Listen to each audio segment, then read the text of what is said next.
அனைவருக்கும் அன்பான வணக்கங்கள். அன்னையர் தின வாழ்த்துக்கள். இன்னைக்கு மட்டும் அன்னையர் தினம் இல்லைங்க, வாழ்நாள் பூராமே அன்னையர் தினம் தான். தாயை என்றும் போற்றுவோம். தாயின் அன்புக்கு நிகர் எதுவுமே இல்லை.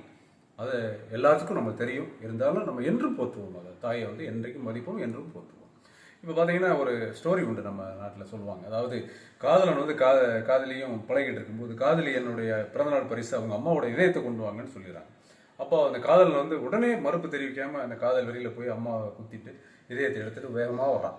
அப்போ கல் தடிக்கு கீழே விழுந்துடுறான். அப்போ அந்த இதயம் சொல்லுது அந்த பையன்கிட்ட, தம்பி பார்த்துப்பா, அடிக்கடி பட்டிருக்கா, பார்த்து போயா அப்படின்னு சொல்லுது. அந்நேரத்துலேயும் அந்த இதயம் மகனுடைய ஒரு நலனைத்தான் பார்க்குது. அப்படி தாயின் அன்பு சொல்லுவாங்க. அதே மாதிரி நம்ம நாட்டில் ஒரு பழக்கம் ஒன்று, முதுநிலை தாழின்னு சொல்லுவாங்க. அதில் தான் நம்ம வயசானவங்களை பாதுகாப்பாக வச்சுருப்பாங்கன்னு அந்த காலத்தில் சொல்லுவாங்க. இதே மாதிரி ஜப்பானில் அந்த பழக்கம் இருந்துச்சுங்க. அதாவது வயசாயிருச்சுன்னா ஒரு பெட்டியில், ஓலைப்பெட்டி மாதிரி பெரிய பெட்டியில் தாய் தந்தையரை வச்சு 90 வயசுக்கு மேலே காடு மலை எல்லாம் தாண்டி, ஒரு அடர்ந்த காடெல்லாம் தாண்டி மலை உச்சியில் கொண்டு போய் அவங்கள விட்டுட்டு வந்துடுவாங்க. அந்த பழக்கம் ஜப்பான்லேயே இருந்துச்சான். அப்போ ஒரு ஒரு பையன் அவங்களுடைய அம்மா 90 வயசை தாண்டினவுடனே அதில் வச்சு கொண்டு போகிறான். அப்படி போகும்போது அங்கே வரிசையாக ஒரு கலரான பூ இருக்கும் பார்த்தீங்கன்னா, அந்த பூவை அந்த அம்மா பறித்து கீழே போய்கிட்டே இருந்திருக்காங்க. அவன் கிட்ட போயிட்டான். கிட்ட போனோட என்னம்மா பண்ணிக்கிட்டே இருந்த, ஏதோ பண்ணிக்கிட்டே இருந்தேன், என்னம்மான்னு கேட்குறான்.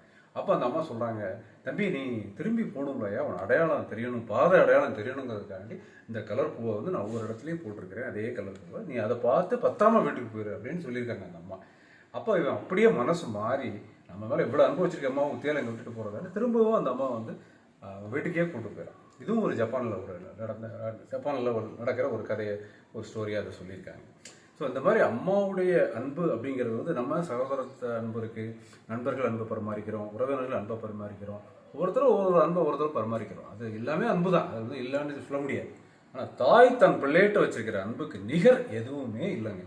பொறுமையை சிறந்த பூமியை உண்டு, பூமியை மிஞ்சும் தாய்மனம் உண்டு. அதுதான் பாடலாக கூட சொல்லியிருப்பாங்க. பொறுமையில் சிறந்த பூமியும் உண்டு, பூமியை மிஞ்சும் தாய்மனம் உண்டு, கோவிலில் ஒன்று, குடும்பத்தில் ஒன்று, கருணையில் தாயும் கடவுளும் ஒன்று. அந்த மாதிரி ஒரு அருமையான பாடல் வரிகள் கூட தாயை பற்றி இருக்கு. தாயை சிறந்த கோயிலும் இல்லை, தாயை என்றும் போற்றுவோம். நமக்கு என்றுமே அன்னையர் தினம் தான். நன்றி, வணக்கம்.